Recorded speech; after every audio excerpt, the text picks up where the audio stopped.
E aí, torcedor do Verdão, beleza? Mais um vídeo aqui no canal JP Palmeiras para trazer as últimas informações. Estou trazendo aqui para vocês a equipe F da ESPN atualizando as últimas notícias do nosso Palmeiras, galera. Palmeiras que agora vira chave para o Brasileirão. O Verdão vai enfrentar o Vitória fora de casa no domingo às 19h30. Fica aí até o final do vídeo e não se esqueça de deixar aquele like, beleza? O Palmeiras tem um adversário, Vitória. Vai jogar fora de casa, mas o Vitória descansou, né? O Vitória ficou confortavelmente, né? É bom lembrar... Desculpa. Pode falar. Não, eu queria falar assim, eu acho que o Palmeiras precisa, o Abel está com alguns problemas para entender determinadas situações, porque antes ele tinha o Estevão e tinha o Richard Rios, que no meio campo os dois criavam situações que muitas vezes proporcionavam uma maior facilidade para o Palmeiras. Hoje o time do Palmeiras, por exemplo, se precisar velocidade pelos lados do campo, tem só o Sousa, né, que fala, né? Só o Sousa. Não tem mais o Estevão, que o jogo está difícil, joga no Estevão, o Estevão dribla um, dribla dois, abre aquele clarão, não tem mais. Poderia ter o Paulinho é esse tipo de jogador, né? Mas não tem. E eu acho que essa situação para o Palmeiras é que o Palmeiras ele é muito intenso, né? Ele joga fora de casa, ele joga no erro do adversário. Mas quando ele está precisando jogar, e eu não acredito que o Vitória vem jogar, ainda mais com o técnico Carille. Não, o jogo é lá. Então, mas o Carille, mesmo jogando dentro de casa, conhecendo o Carille, todo mundo lá atrás, tudo trancado entrega a bola para o Palmeiras e o Palmeiras tenta criar as jogadas. E aí que eu acho que o Palmeiras pode ter algum problema. Aí é um grande problema para o Palmeiras. O Palmeiras, assim, por isso é que eu sempre falo aqui, a respeito dessa colocação feita pelo Zé, de que precisa recuperar o Rafael Veiga. Sim. Que é o jogador da lucidez, o jogador que clareia a jogada, o jogador que enxerga o companheiro. Mas, assim, a gente precisa entender, talvez não passe por um bom momento, a gente precisa entender que há dificuldades do jogo. O Maurício é bom jogador? Mas o Maurício pega a bola e corre para cima do adversário. Ele não pensa o jogo. Não é o meia que pensa o jogo. O meia que pensa o jogo é o Rafael Veiga. Ele tá muito distante. O Veiga joga exatamente na função exercida pelo Rios. Todo o tempo dele com o Abel Ferreira, ele jogou nessa posição, com a perna esquerda posicionado pela direita. Ou não, eu via fantasma. Não era isso, né? Aproveitar que daqui a pouco o Palmeiras vai ter um lateral direito que é um foguete para passar também, né? O Giai é mais defensivo, agora vai ter o Kelvin, que já foi liberado lá para viajar para o Brasil. Daqui a pouco ele chega e vai jogar. É um cara que tem muita frequência ofensiva.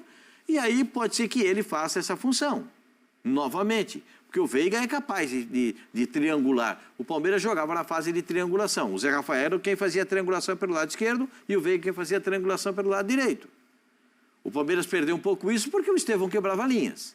Agora tem que adotar novamente um procedimento que possa, na triangulação ou no domínio do jogo, com a bola, trabalhando a bola, conseguir superar o adversário. Porque o Palmeiras não tem mais o driblador, não tem mais o jogador que quebra a linha. Precisa ter. O Sousa é bom jogador, mas ele é outra característica. Ele é um meia que joga aberto pelo lado do campo. Ele não é um meia centralizado. O meia centralizado é Rafael Veiga. Então o Palmeiras precisa recuperar. O Facundo, às vezes, o Facundo ele corre muito. Ele se doa muito pelo time. Eu acho que até passa do razoável, porque quando ele precisa de força para atacar, ele não tem, porque ele já correu lá atrás para todo mundo. Mas eu acho que, assim, poderia aproveitar o Alan, esse é o Alan. Alan é o do Flamengo. Eu acho que ele poderia aproveitar o Alan. Velocidade, jogador jovem, parte para cima. Você inverte a pressão, você inverte a forma de pensar do time adversário. O Facundo, é bom, taticamente ele cumpre todas as funções que eu preciso. Mas o que você está precisando agora? É para defender ou você está precisando de jogadores que criem situações de gol para você ganhar a partida? Eu acho que o Palmeiras precisa desse jogador. O jogador mais próximo em termos de velocidade, drible, era o Alan, né, Pascoal? Alan. O Alan. Só que o Alan é canhoto. Mas quantas vezes ele jogou pelo lado direito? Não, joga pelo lado direito tranquilo. Você dá, joga lateral, joga dos dois lados. Sim, dá essa possibilidade para o menino jogar. Entendeu? Porque você muda a forma de pensar do jogador da defesa. Ele pelo lado direito. Você muda a forma, porque assim, o Facundo, ele joga aberto pelo lado direito, o que ele vai fazer? Perna invertida. Ele é rápido? Não. Ele é veloz para puxar para o fundo? Não. Ele espera o Giai passar. O Giai não tem essa força. Agora, quando chegar do Kelvin, vai ter. Aí ele vem por dentro. Quando ele vem por dentro, é muito fácil. Pelo amor de Deus, vocês vão entender. É que eu falo da posição. É porque a minha posição era essa. Para quem joga no meio campo, é fácil, porque o que acontece? Você dá 2 passos de diagonal, você vai marcar o Facundo, porque ele vai trazer a bola por dentro. E aí o lateral fica fechando, aí já tem a chegada dos outros times, porque hoje você joga em espaços bem reduzidos. E o Palmeiras muitas vezes precisa do individual, precisa do 1 contra 1. Quando você não tem, fica limitado. E aí essa é a dificuldade do Palmeiras, que o Pascoal estava falando, que nós estamos vendo o Palmeiras criar. Quando o Palmeiras cria muitas oportunidades, não vou dizer que a grande maioria é criada muito pelos erros dos adversários. O erro que o Palmeiras proporciona na marcação-pressão, na intensidade do jogo e tal. Mas assim, se você buscar um gol... Eu acho que o último gol que ele trabalhou bem foi contra o Bragantino. Bragantino, que foi o último jogo? Não.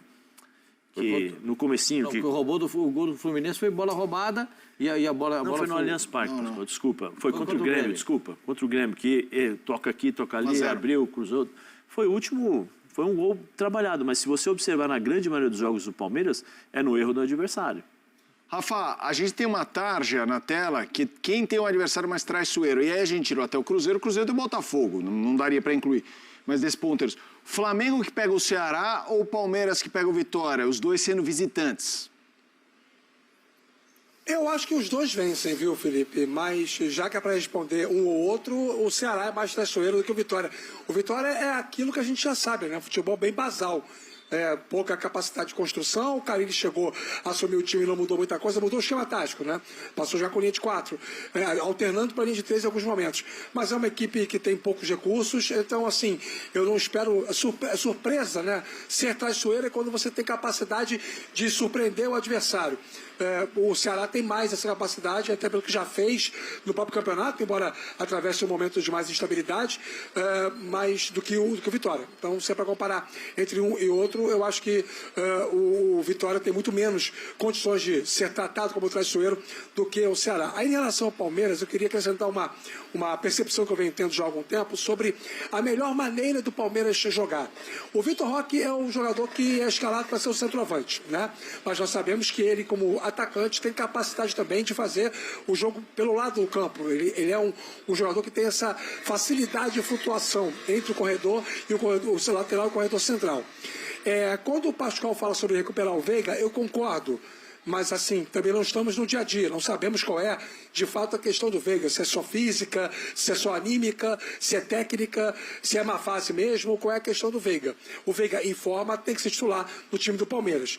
E acho até que o Abel deveria compensar a perda da diferença técnica que ele tinha com o Estevão pelo lado do campo, testando outras possibilidades de esquema. Talvez, quando se fala sobre o controle do jogo, se o Palmeiras tiver mais gente no meio campo, mais gente ocupando ali a faixa central, essa possibilidade de controle de jogo aumente. E aí você não precisa ter necessariamente 2 pontas. Você pode ter o Sousa do lado esquerdo e o Vitor Roque fazendo do lado direito, ou o próprio Facundo. E aí, no caso, teria que tirar o Vitor. Mas o que eu defendo é que, eu dizia isso já durante o Mundial e antes, quando o Palmeiras já tinha a iminência de perder o Estevão. Se você não tem jogadores de lado suficientemente confiáveis dos 2 lados para poder entregar esse individual que você precisa para quebrar a marcação adversária, muda o esquema. Não está escrito em pedra que você tem que ter 2 pontas, né? Talvez seja o caso do Abel repensar um pouco essa configuração macro do esquema tático do Palmeiras. Eu gosto de lembrar que desde que o Abel chegou, primeiro ano nem tanto, mas assim, nos últimos 3, sempre tem um mês que é um mês de um rearranjo, né? Que teve quando o Dudu rompeu o ligamento, aí levou um tempo para ele, que daí é a arrancada que o Endrick surge. Todo ano acontece isso, que levam... E agora ele tem um desafio, né? Porque saiu o Estevão, a gente citou o Estevão, e foi mencionado o Richard Hughes como o Rafael, mas não nesse contexto. Ele perdeu 2 jogadores, né? Um que já era esperado e um que foi assim em um mês, assim, tchau. Não, o Richard Rios já era para ter saído no começo do ano. Não, sim. E a Roma e a Lazio até brigaram por ele e tal, fizeram Sim, mas o sarrafo, o martelo batido foi agora. Agora, porque então, não teve como. O Rios também ajudou na negociação. O Palmeiras segurou o Rios antes do Mundial, porque tiveram... Né, não, mas já era para ter saído em janeiro, por negócio da Roma e da Lazio. Agora, a Roma e a Lazio voltaram, mas o Benfica falou, tá aqui, ó. Tá aqui uma em cima da outra aqui, eu tô querendo. E aí levou, não tem jeito. E aí ele perde 2... E aí fez amizade com o Otamendi, lá ficaram amigos. Foi bom aquele vídeo. E agora a gente precisa entender o que ele vai fazer, né? Pra dar não que haja um problema, mas assim, é o que o Zé falou, né? O Palmeiras tem jogadores e recursos para repor essa situação. Não, sem dúvida. Mas vai ter que dar uma liga ali. Sim, tem jogadores, o Palmeiras tem jogadores e tem recursos para isso. Palmeiras, ainda o técnico do Palmeiras está esperando que venham, eu vou falar, reforços, né? Que venham reforços ainda para terminar. O Palmeiras já gastou quase 1 bi de reforços nesse ano, nesta temporada. Quase 1 bi. Mas o treinador do Palmeiras ainda espera por mais jogadores, né? Não tem como, o Palmeiras pensar diferente. O sonho do Palmeiras, eu vou logo revelar para vocês, eu não sou para guardar, eu não sou baú. É ganhar Libertadores.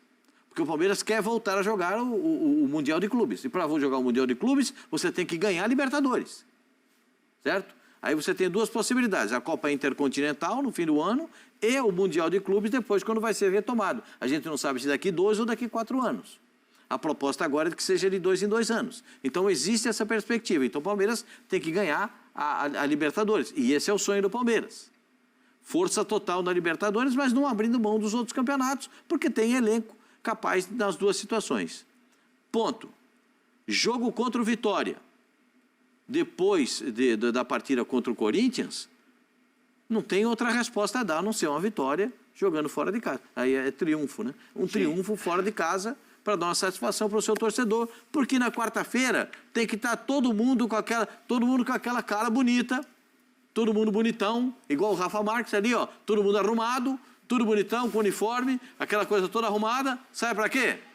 Para jogar contra o Corinthians. Aí todo mundo tem que estar, como falava meu avô, cento per cento, meu senhor. Ali tem que estar tudo arrumado, tudo bonitão. De pio, hein, pessoal? De pio. É isso. Com calma. Então, mas vocês porque Palmeiras e Corinthians é diferente de tudo, gente. Claro. É diferente de tudo. O Corinthians foi campeão paulista fazendo 1-0 fora de casa. O Corinthians ganhou o primeiro jogo 1-0. Faz o quê o torcedor do Palmeiras? Lembrar o acontecimento do Campeonato Paulista. Sim. Porque o Corinthians pode meter uma retranca, se segurar no campo defensivo, porque já tem um placar para jogar no contra-ataque como jogou. Então é isso, torcedor do Verdão. Valeu por chegar até aqui no final do vídeo. Não se esqueça de deixar aquele like, beleza?